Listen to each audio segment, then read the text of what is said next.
Opiniões fortes. O elenco semanal.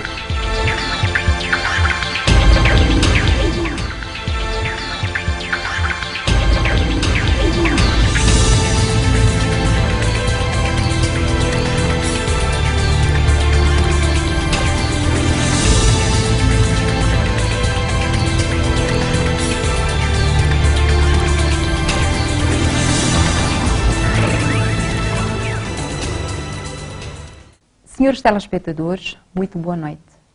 Hoje escolhi falar sobre o tema insegurança no país.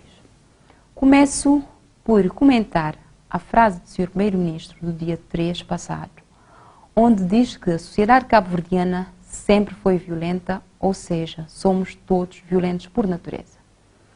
Com tais afirmações, o chefe do governo está a suscitar mais violência, particularmente na nova geração. Isso porque os políticos devem dar exemplos comportamentais. As declarações do Primeiro-Ministro são incoerentes porque, num dia, temos um Primeiro-Ministro que diz que somos um país de paz, amor e morabeza. No outro dia, temos o mesmo Primeiro-Ministro a dizer-nos que os próprios pares do partido são ratos e os acusa de assassinarem Amílcar Cabral. Ainda, quando a oposição diz ou chama atenção pelo aumento da criminalidade e necessidade de serem definidas políticas claras para combater, o Sr. Primeiro-Ministro se limita a dizer que são lamúrias da oposição. Como se não bastasse, o Sr. Primeiro-Ministro neste momento, decide assumir em como, efetivamente, temos violência em Cabo Verde e diz que somos, por natureza, violentos. Assim, entende que fica a justificar o porquê da violência e, em jeito de se desobrigar, que não tem nada a fazer para combater essa violência.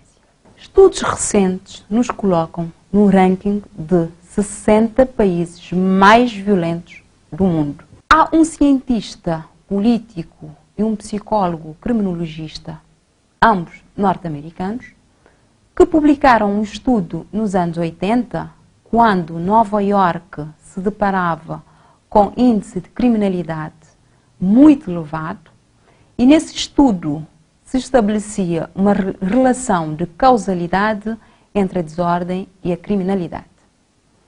Naquele estudo, os autores usaram a imagem de janelas quebradas para exemplificarem o aumento da criminalidade.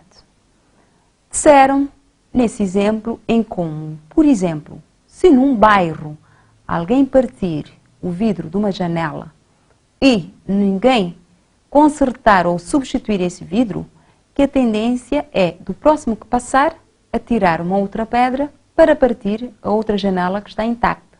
E assim sucessivamente, até que todas as janelas ou todos os vidros das janelas sejam partidos. Isso mostra que ninguém se preocupa com essa comunidade. Ou seja, se nós não tomarmos medidas urgentes, sérias e céleres para enfrentar a criminalidade e travar de uma forma urgente esse aumento, estaremos a pôr em causa a própria viabilidade do país.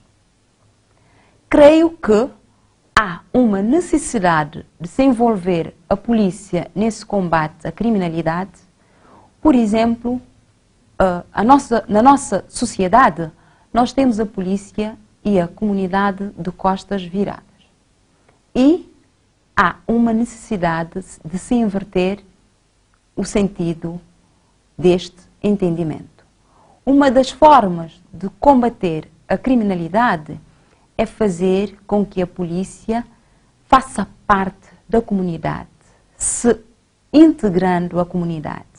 Estando a polícia inserida dentro da comunidade onde trabalha, de certeza que, tendo a confiança dessa comunidade estará em condições de mão dadas com as pessoas de combaterem os pequenos delitos que contribuem para se chegar à criminalidade violenta.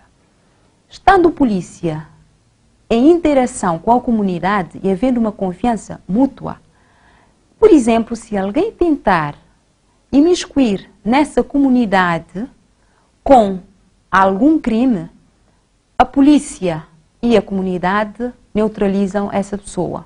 Ou a pessoa é expulsa da comunidade, ou, se for apanhada em flagrante, vai para a prisão. Mas isso só é possível numa comunidade que se preze e promova a manutenção da ordem, que é fundamental e que está a fazer muita falta ao nosso país. Há medidas que devem ser tomadas urgente. Por exemplo, a criação de uma comissão independente multissetorial para o estudo estratégico de combate à criminalidade.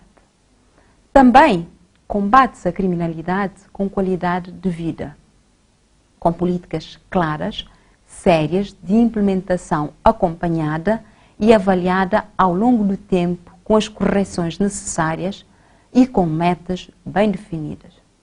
Também é de se pensar em políticas para, nomeadamente, se fazer um acompanhamento e o resgate dos jovens que infelizmente caíram nas malhas da comunidade.